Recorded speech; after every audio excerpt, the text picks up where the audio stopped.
The Vaskar, and in this context what is meant are the organics with bushy brown manes and bendy claws, allowed the humans to send a shuttle with their diplomat. The actual fleet had to wait several systems away from the planet Jorlan, which translated to rebirth in the Earthling's tongue. They were aware of this thanks to deciphering Mikri's language, which the android helped them to accomplish. Proper translation software was functional from English to Vaskiv only, so it was suitable that it was the Alliance's lingua franca. Not that the primates saw much of the other two at all. Ambassador Khatun figured out that the Vaskar insisted on an in-person meeting to ensure that humans were organics when they insisted that he drew some of his blood. One could either look at that as an invitation to join a cult, or a polite way to check that wires weren't the only thing beneath his skin. The envoy agreed, but insisted on handling the extraction himself. They'd have experienced extreme difficulty in getting a needle inserted without his forceful touch, which would have increased suspicion. Earth was playing their diplomatic approach a bit close to the vest. Flying a no-nonsense diplomat, whose specialty was in conflict mediation, with a pack of warships gave a bit of the big stick forcefulness behind the overtures. However, the ESU didn't want to give anything away more than they needed to. Surprise was a powerful tool. After testing the red blood for basic proteins, the Vaskar guards allowed him to depart the royal docking station. The palace had an air of opulence around it, suggesting that the Vaskar nobility had more than rebounded from their undignified exit. Emerald green spires sprung from the sprawling complex, which was made from black volcanic glass. Tack on the white quartz embroidery around the windows and doors. It looked like a negative image, or the lair of a wicked witch. The perfect subject material for memes to pop off. The ESU fleet might not have been permitted in, but thanks to the rather forgiving value of C in this dimension, Khatun was able to broadcast all of this from a camera clipped to his chest. Perhaps the humans could also be permitted to tour the robot's world, now that hiding their nature wasn't a concern, and compare this rebuilt splendor to the organic Vaskar's ruins. Earth's ambassador sized up Prince Laramak, who threw his arms open in a flamboyant and welcoming gesture. He wore a floral turquoise frock coat and knee-high pants, with a lavender sash atop it all to match his undershirt. "Greetings, your Royal Highness." Khatun had practiced those Vaskiv words without the mechanical translator. He was careful to walk at a leisurely pace, and not to make errant movements with his hands that might tip off the extra strength. "I am Ambassador Khatun of the human race." "Well, you know who I am. Why don't we get down to business? This way," Laramak laughed, before strutting off through the courtyard, past servants and guards. The twinkle in his eyes was almost frightening in its intensity, complemented by the twitches in his teddy bear ears. "You had us rather concerned, since we have no idea where you came from. You speak our language, which implies that you've acquired this information from... You can see why we questioned that you were organic at all." "Your questions were necessary. Do I look like a robot to you?" The prince turned around, offering a manic chuckle and a sweeping paw gesture. "That's the thing, Sir Khatun. Who knows what those silver sheens might look like with a few upgrades? Can't be too careful."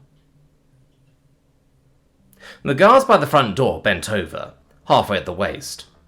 Khatun chanced a glance into the street. The ambassador could only catch a glimpse of the city block design that formed a triangle shape, slowly expanding outward from the palace. Cars appeared one moment, gone the next, faster than the eye could track. If humans were to drive in such a universe, the accidents would be ungodly. Otherwise, it wouldn't have looked that different from Earth. Stores sold puffy pastries that were caked in sugar, and a few curious civilians peered out from apartment balconies. There was no sign of the other two species, suggesting a separation or a rarity. Or perhaps they wouldn't place themselves too close to the royals. The black marble inside that covered the walls and floor looked expensive, and foreboding. What was it with the Vaskar and liking dark settings? Was the prince going for an emo phase? Then again, Laramak wasn't in charge of the royal home's decor. That would have been his mother. She'd been passing more of her duties off to her son, who was eager to prove himself.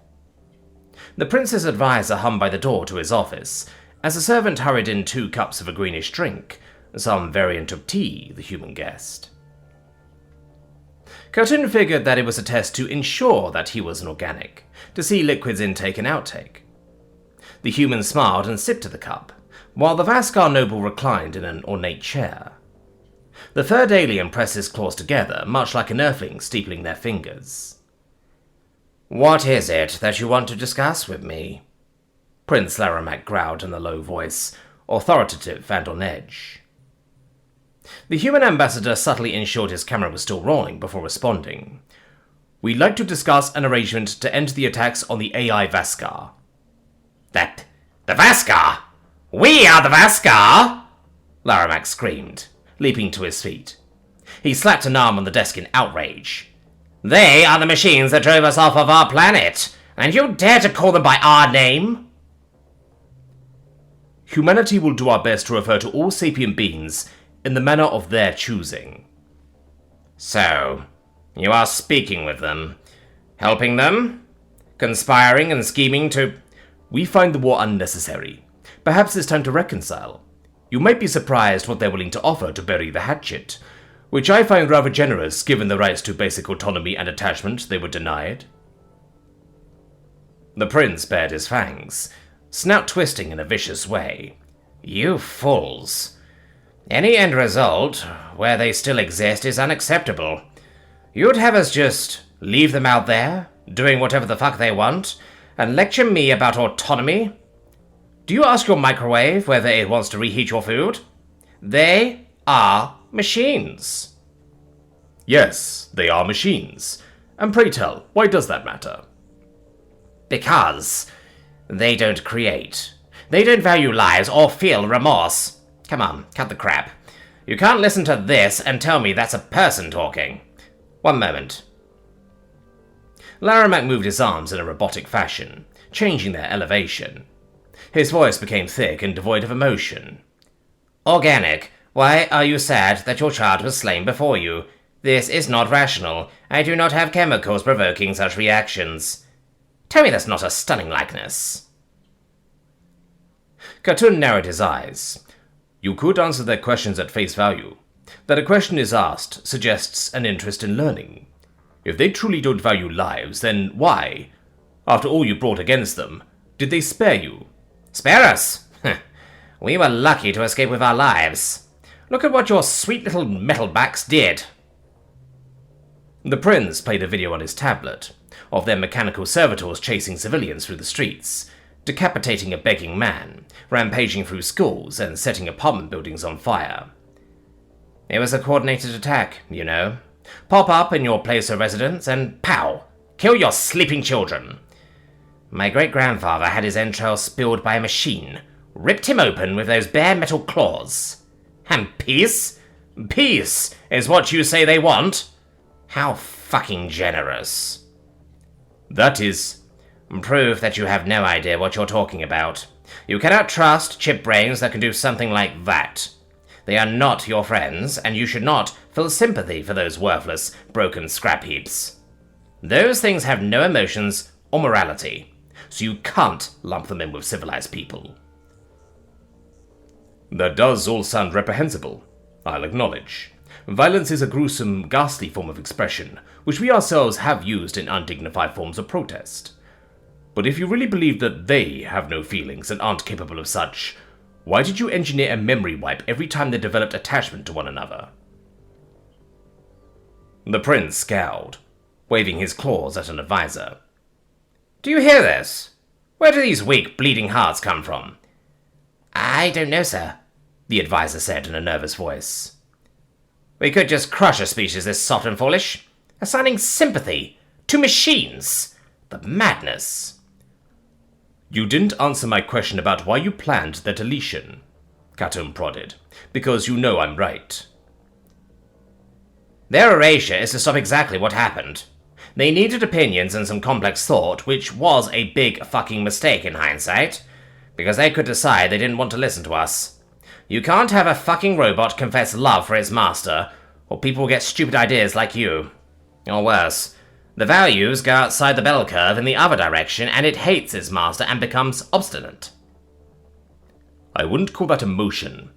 Done by a machine or not, the fact is that you never gave them a chance to be fully feeling beings.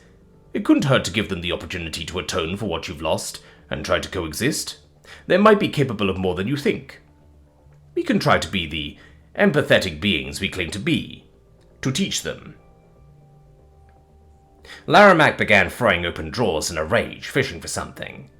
They are one bunch of fucking machines. Who gives a fuck about them? Just kill them, and we can all be about our business. Much less complicated.